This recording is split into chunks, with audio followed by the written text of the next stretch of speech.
ज़हर ज़िंदगी ड्रामे जी 259 क़िस्त में रबन जे ख़ौफ़ खां कमीने कमाल ख़ान ॿिर जो सहारो वठी लिकी वेही रहियो आहे। ॿी तरफ़ रईस गफ़ार ख़ान भी कमाल ख़ान जे मथां उभो थी बीठो आहे। रईस गफ़ार ख़ान जो भी चवणु आहे त कमाल ख़ान ऐं ओठे जहिड़े शैतान उठ के जल्द अज़ जल्द मारियो वञे जीअं हिन ॻोठ जो अमन बरक़रार रही सघे।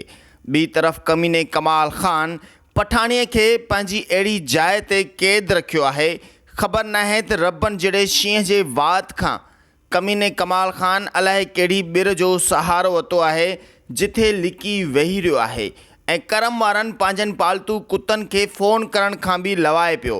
किथे ईअं न थिए जो करम वारनि जे ज़रिए रबन जहिड़ो शींहुं कमाल ख़ान जे ॿिर ताईं पुॼी सघे ऐं कमाल ख़ान खे गिदड़ जे मौत मारे। अॼु या सुभाणे कमाल ख़ान गिदड़ जी मौत त ज़रूर ई मरंदो। ज़हर ज़िंदगी ड्रामे जी 259 क़िस्त न सही 260 या 261 क़िस्त ज़रूर कमाल ख़ान जे लाइ क़यामत खयूं ईंदी। ज़हर ज़िंदगी ड्रामे में कमाल ख़ान रबन जे घर जे मथां वॾा ज़ुल्म कया आहिनि।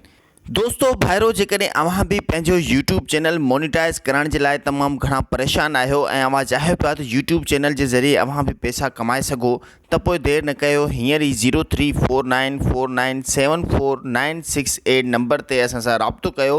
इनशाला अव्हां जो चैनल 3 ॾींहंनि जे अंदरि ई अंदरि मोनिटाइज़ थी वेंदो।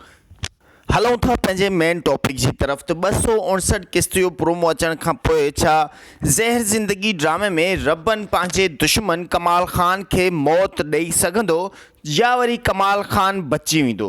आख़िर कमाल ख़ान शैतान उठ के इन्हनि ॿिन्ही माण्हुनि खे मौत छो न पई अचे? आख़िर ही ॿई माण्हू शेर रबन जे शिकंजे खां ॿाहिरि छो भॼी वञनि था? आख़िर कॾहिं पठाणी रबन खे हथींदी ऐं रबन पंहिंजी भेण पठाणी खे कमाल ख़ान जी क़ैद मां आज़ादु कराए सघंदो? आख़िर कॾहिं मीरा जे ज़ुल्मनि जो हिसाबु वठंदो?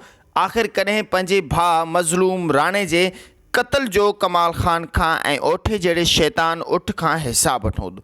ज़हर ज़िंदगी ड्रामे जी 260 एपिसोड तमामु ज़बरदस्त ऐं धमाकेदार एपिसोड आहे।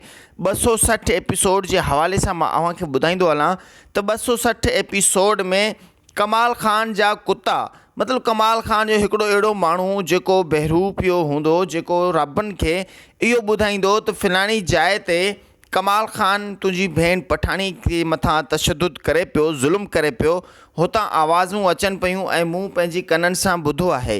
ज़हर ज़िंदगी ड्रामे में जज़्बात में क़दम खणंदो रबन ऐं जॾहिं हुन जाइ ते वेंदो त उते कमाल ख़ान जा पालतू कुता ऐं ओठे जहिड़ो शैतान उठ भी मौजूदु हूंदो जेको रबन जे मथां गोलियूं हलाईंदो ऐं रबन वीचारो मौत जे मुंहुं वञण खां बची वेंदो ऐं ज़ख़्मी थी वेंदो ऐं ईअं ई 10 खां 20 एपिसोड रबन जा हॉस्पिटल में एडमिट थींदे गुज़रंदा ऐं उनखां पोइ कमाल ख़ान उनजे घोर मथां जेके हमला कंदो ऐं पोइ वारिस ख़ान जो किरदारु तमामु ज़बरदस्त आहे। वारिस ख़ान अची उनजे घर जी हिफ़ाज़त करण जो हिकिड़ो ज़रियो बणिबो ऐं रबन सां कुल्हो सां मिलाए हलण वारो वारिस राणे जी जाइ ते अदाकारी कंदो। ज़हर ज़िंदगी ड्रामे जी हर अपडेट ॾिसण लाइ ॾिसंदा असांजी HD TV खे, रखंदा पंहिंजो खोड़ सारो ख़्यालु। अल्लाह।